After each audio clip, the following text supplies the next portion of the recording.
This video is sponsored by Squarespace. So if you need a website, a domain, or an online store, make your next move with Squarespace and use the discount code Andrew Marr.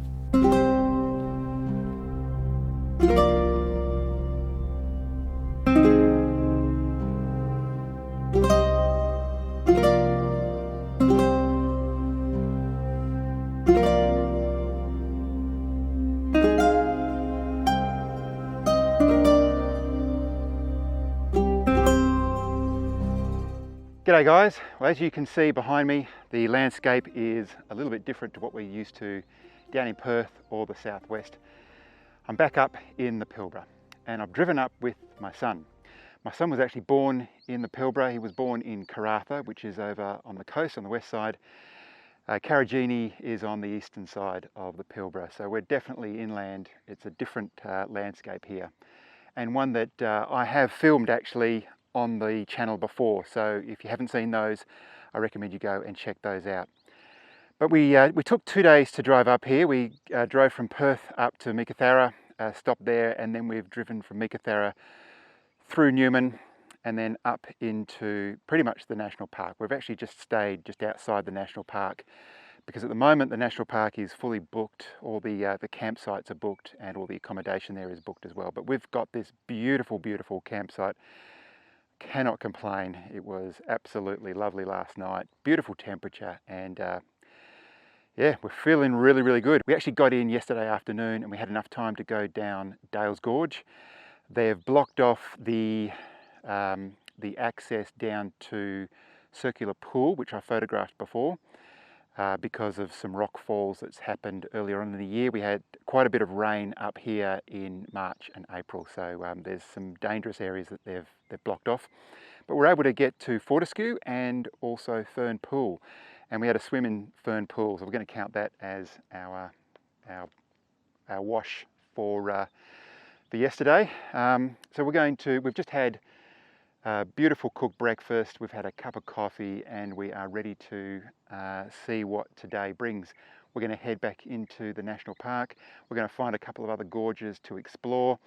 This is really an opportunity to share the Pilbara and Karijini with my son, who, while born in the Pilbara, has never experienced Karijini, and I think it's one of the most special places in WA. So we're really just exploring, just soaking up what Karijini has to offer and the Pilbara has to offer. But of course, I've got my camera with me as well. So if there is an opportunity, I'm going to grab a photo, grab a landscape or two. And if I do get set up, of course, I'll share with you what the composition and what I'm shooting. And yeah, let's get on with the day. Looking forward to it.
So Lachlan and I have had a fantastic day today. We've been exploring some of the gorges, Wino Gorge and Hancock Gorge. The water's really cold, but we braved it and had another swim today, so that's really good.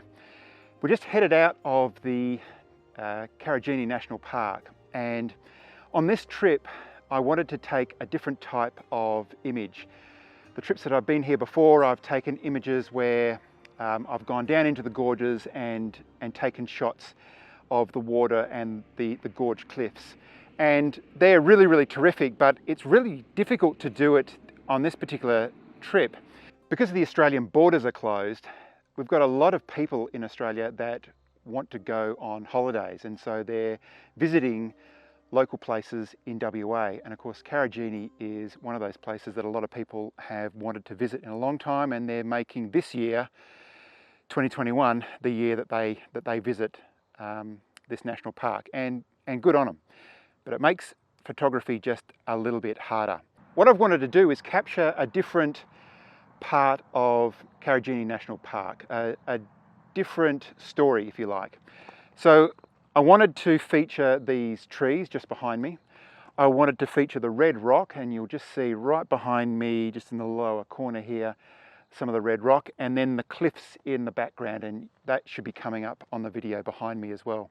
So this is the sort of story, these are the sorts of elements that I've been looking at throughout the day to try and piece together to create a story that reflects this area and what Karijini is really all about, other than, of course, the gorges. So we're losing light, and that's been a bit tricky today. We haven't got any clouds. We've had a little bit of cloud in the sky earlier today, but pretty much it's clear skies, and it means that the sunset goes pretty quickly. But I've wanted to capture this with an even light, so I've had to wait for the light to dip below, I suppose, the horizons, but it's really the mountains behind you, so that this is in pretty even light. But it's pretty dark. But that's okay. I've set my camera up. I've got the GFX100S here from Fujifilm, and I'm playing around with a few settings. What I've decided upon is f11 ISO 100. I'm playing a little bit around with the ISO. I must admit I've gone up to ISO 125 just to make the most of what light I have. And that gives me a shutter speed of, I think, around about 4 seconds, 5 seconds. I think when it was a little bit lighter, I may have got a couple of shots at around about a second. But that's okay, because there's no wind. There's absolutely no wind around. So a shutter speed of 1 second, 5 seconds, nothing's moving. So it's going to be really nice. I'm hoping to capture a composition that has the rock here in the foreground on the right hand side, and then it's got this really nice cluster of trees in the middle with the cliffs, the red cliffs, as a background, and that's coming out really nicely. I've also wanted to capture some of the spin effects on the ground just in the foreground, and I think that'll create some really nice foreground interest leading up into the cliff behind it and the main subject. So that's what we've gone for, and I've spent around about 15 minutes just running around trying to find different angles of this little cluster of 1, 2, 3, 4, 5 trees. And from different angles they look quite nice and quite grouped together. So I've put that in the center of my composition to create a really nice image, and I'll show it to you now.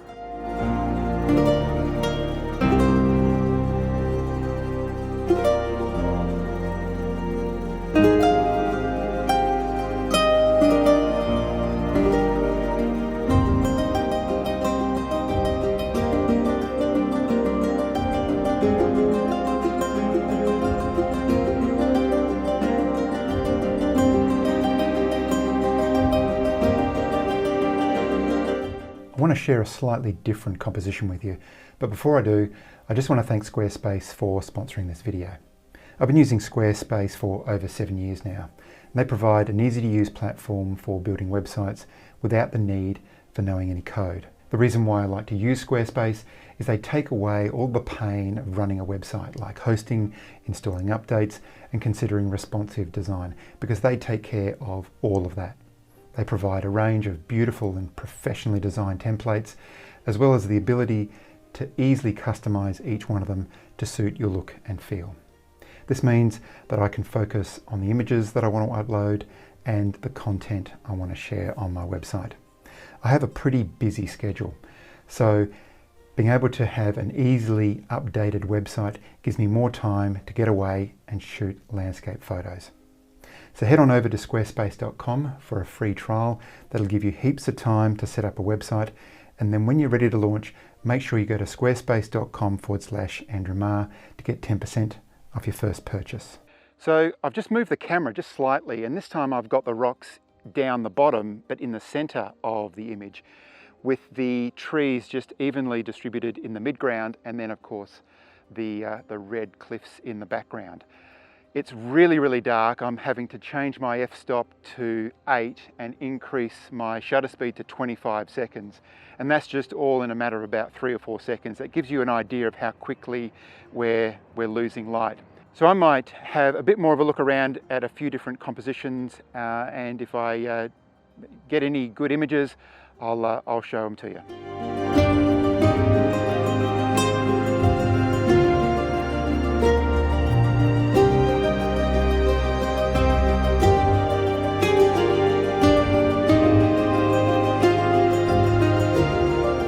So Locke and I are going to hang around Karijini just for probably one more day, and then we're going to head up to Karratha. And then it's a pretty quick trip for us. We're going to spend 2 or 3 days just heading down the coast back to Perth. I hope you have a chance to get out and shoot really soon. Thanks so much for watching, and I'll see you in the next one.